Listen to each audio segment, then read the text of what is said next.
They look like a nice leather stacked heel, but it's a plastic heel with a veneer. The rubber's gone rotten. You can see it was a dark brown colour before. So we'll get some glue in there, get that veneer glued up, trim it nice and flat, and then we'll add a brown rubber healing. Let's get into it. Just going to sort of brush outwards so that we get a little bit of glue on the back of that leather. Here's our pre-cut heels, very hard to cut. So I'm going to pop those into our oven here, push heat, and that'll warm those up. Going to go over to the grinding machine while we're waiting and just trim this one up. Before we move this shoe to the next step, we check it on top of our machine here. So when that sits nice and flat onto there, we want the front of this to be just touching or a couple of mils off. Just going to push those pieces up into place. So now you can see the leather's poking up a little bit.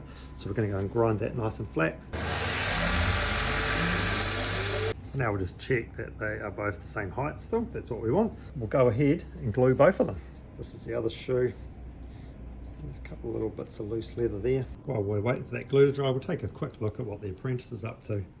Now that the glue's set on these boots, we're going to pop the boot onto the last here, grab the much softer heel, line that up fairly close at the front and the left hand side, give that a good push on by hand. It'll make that veneer come loose. Sharp knife, and we'll just go on the edge here. Trim it off reasonably close. We still like to have a millimetre or so. This front bit can be a bit tricky, trimming across there, but if you keep this piece, then you can sort of pull at that other piece of rubber without getting your fingers in there. See if you can look at it around this way. How did you put your back out, sir? Oh yeah, that's looking pretty good, eh?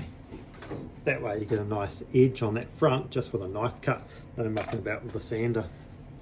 Right, take two, we'll do that again. And if you've got something that's tricky to trim and you use too much force, the next minute the knife finds a finger. Anywho, those are on. Let's go over to the machine and trim them off tidy as.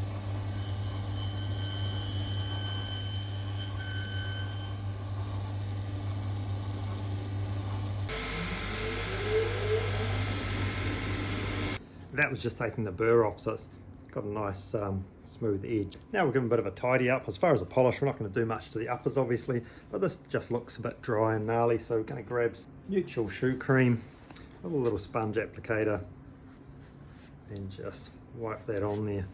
It's made it quite a bit darker, but I think it does look nicer than that dried out look. Once it's dried properly, it'll be somewhere in between the two. There they are, all finished. Uppers we can't do much about, and the heels are looking much tidier and with some decent tread on the bottom there.